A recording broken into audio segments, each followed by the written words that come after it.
Valley Club, the Thunderbolt team for Marvel Strike Force is shaping up to be something very different than what you've seen in the comics or what is upcoming in the MCU. We have yet another fan vote where 2 of the 3 characters will be on the team. We'll discuss all of your voting options in this video. We got more Captain Britain shards for free next week. Will it be a good amount or will it be as disappointing as the Illuminati showcase? And start hoarding your Iso-8 energy now for next week's leaderboard event. We got all the details in this video. And if you're ready for all of that and more, then you know what to do, Valley Club. Find that like button and let's go smash it. And welcome back to the ValleyFlyin channel. I am ValleyFlyin. I hope you're having an excellent day. Next week in Marvel Strike Force is looking to be a very busy one. We got another round of Battle World, another difficulty launching for that mode. We got the Shadow King trials beginning, free Captain Britain shards, another fan vote for 2 new members of the Thunderbolts. We're discussing all the details in this video. And if you do get some value from this video, hit that subscribe button and that like button and the notification bell for even more Marvel Strike Force content. Also want to remind you guys, a huge sale going on at INTOTHEAM. They're not sponsoring this video. They sponsored other videos, but 60% off the entire site right now from now until December 8th. It's their Black Friday / Cyber Monday deals. And if you use the affiliate link down below, you can save an additional 10%. But let's move forward with the blog post, the advanced copy of the blog. This is your battle plan commanders for November 16th through the 22nd and November 17th. So this coming Sunday, we have Lunar Rebirth. We'll discuss all the details about that event. Stellar Conquest, which is the spending the turkeys in the turkey store and cosmic battles, which unfortunately still is based around Spec Ops. And then on Monday, November 18th, we have an Iron Patriot Blitz. So you can get even more Iron Patriot shards and a Captain Britain Battle Pass, which you can get some shards if you buy the Battle Pass, but you should also get some shards in the free version of the Battle Pass. If we look at the Battle Pass right now, we have Gore and Gladiator in there. And as far as the free shards, we have 25 Gladiator shards on the free path, 20 Gore shards on the free path. And if we go to the Strike Pass, which should feature Captain Britain the following week, we have 40 free Nimrod shards. So I'm assuming they're going to be a little more stingy with the Captain Britain shards because he's an epic character. Let me know your prediction of how many shards the free path will have featured for Captain Britain next week. This coming Friday, November 22nd, the Shadow King trials are beginning. Pretty bold of the devs to launch this on a Friday, considering they usually go away on the weekend. So hopefully this is not bugged when it gets launched. We also have the Spider Sense, a quick Rumble Blitz, which features the Spider Society. So the Shadow King trials, like I said, they are beginning on the 22nd. Just a quick review of the requirements for the Shadow King trials. No restrictions for mission 1. At difficulty 5 and above, you need the Illuminati for missions 2. You can use Captain Britain. There's no star requirements for Captain Britain.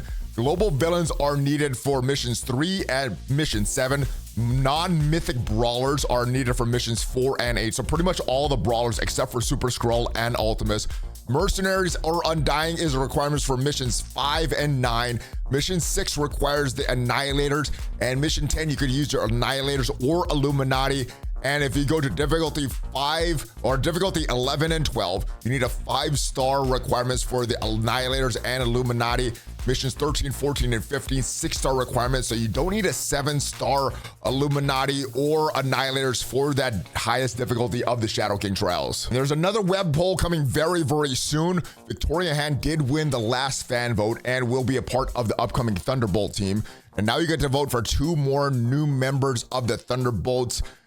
And I gotta say, Hyperion and Lady Bullseye, never part of the Thunderbolts previously. Songbird was.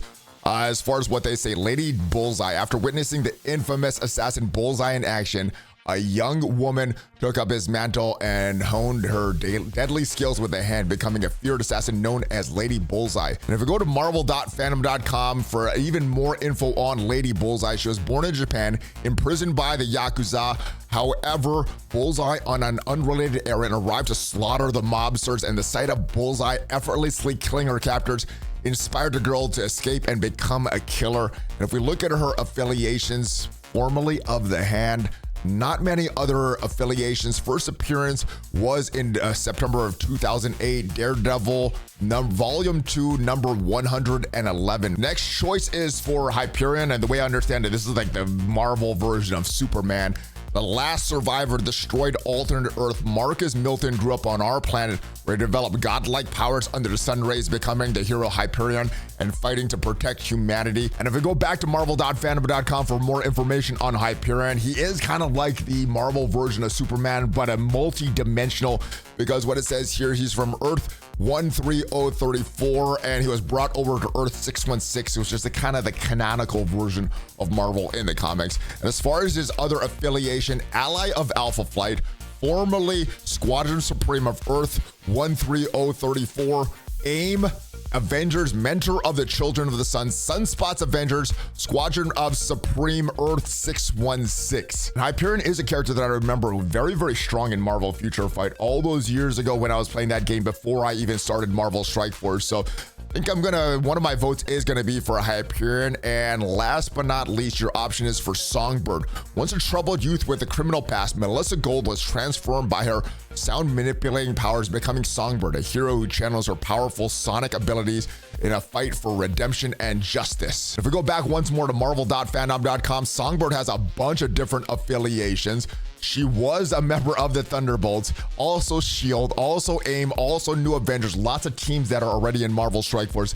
Initiative, Femizons, Masters of Evil, Unlimited Class, Wrestling, Federation, and Grappler. So lots of different affiliations for that character.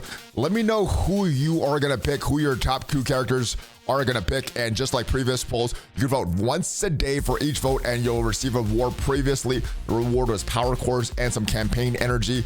The vote begins soon, so we don't have an official date for the vote. So just keep an eye out on your inbox. Make sure you're voting as often as possible. The candy store is going to be closing in just a few short days. November 18th is when it's going to be closing. And for those of you that are wondering, I did pull 10 Captain Britain shards from the candy store this morning. If you look at the video yesterday with the weekly news update with Duelim, I had 71 of these shards. I got 1 from the Illuminati event, and I got 10 more from the candy store this morning. So just confirm, he is in there as of the reset this morning. Make sure you head over to the web to get that free claim for Friday.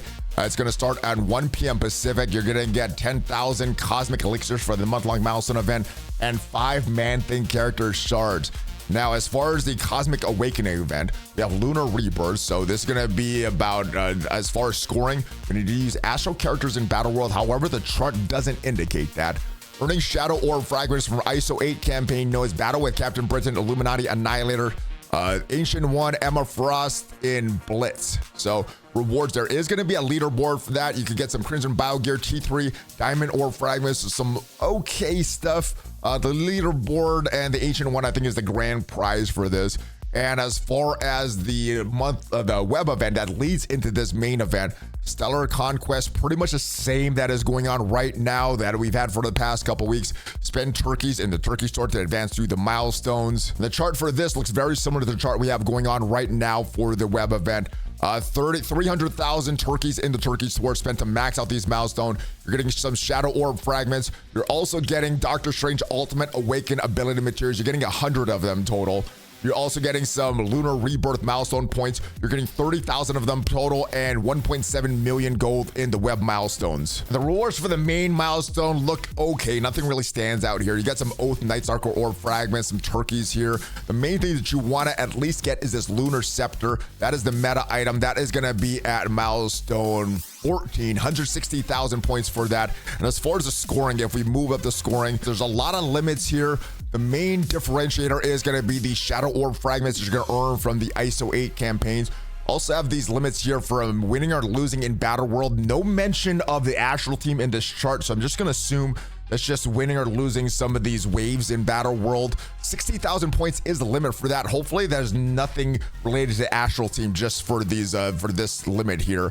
Lunar milestone points, that's from the web. And blitzing with Annihilator characters, blitzing with Illuminati characters should be pretty simple to get this 15,000 limit.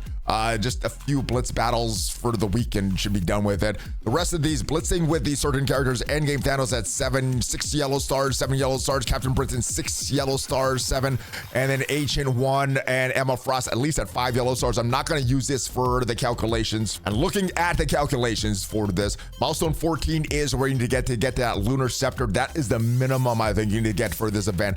160,000 points to get there. You're getting 30,000 milestone points from the web. If you win or lose in blitz battles, you have a limit of 60,000 points there.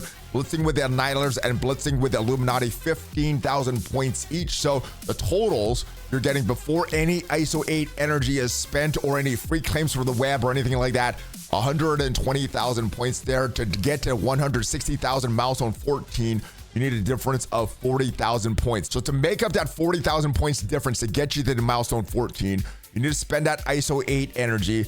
And as far as what you get on a daily basis, you're getting 650 free ISO-8 energy per day. That is with your free claims. You let none of the ISO-8 energy top off and the free web claims. You do that every single day, 650 energy over the course of 7 days, 4,550, which means that you need the ratio of conversion of orb fragments to ISO-8 energy spend at least 8.79 or 9 per ISO-8 energy spent, because they don't do the partial numbers here. Now, if you're spending your 4 refreshes, which is 150 cores per day, because you do get 1 free ISO-8 energy refresh every day, that is 1,130 energy per day over the course of 7 days, 7,810 ISO-8 energy per day. Conversion needs to be 5.12. Rounding up needs to be at 6 to get a nice free-to-play unlock for this milestone 14. And as far as the leaderboards for this event, very similar to other events that we've had in the past. To top 1,000 will get at least 1 diamond for their ancient one. Top 10,000 will get some purple gear, and you'll get other rewards if you are lower than that. And as far as the Alliance event next week, looks to be a little worse than we have going on right now. This description does say to use Astral Energy Showcase. The chart doesn't mention anything about using Astral Energy. Does mention participating in Battle World Spec Ops, which is not very good. It makes Battle World not a fun experience for a lot of alliances, especially if you can't max out that Spec Ops or beat the normal missions without placing some of your characters there. Also, the Allied supply orb 6 fragments from the web. We look at the chart here. Like I said, there's no mention of spending your astral energy here. So hopefully that is a misprint and you do get points for that, because we look at the limits for completing a Spec Ops battle. 150,000 points, and that does not get all of the cosmic elixirs. We look at this, cosmic elixirs end at 210,000 points. It would get us to milestone 13, but there's no way, at least from this chart, to get even more points without spending. So doesn't look like a very friendly Alliance event. Let me know your thoughts on this, ladies and gentlemen. And as we said previously, next week's Quick Rumble Blitz will feature the Spider Society. And as usual, everything that we said in this video is subject to change, because everything in this blog post is also subject to change. Hopefully you did get some value from the video. And if you did, leave the video a like, hit that notification bell, share this with your friends and everything. And if you want to see how to win in arena, no matter where you are, beginner all the way to end game, check out the video up there, and I'll see you guys next time. Have a great rest of your day. Have a great weekend. Hulk fist bump, ValleyFlyin out.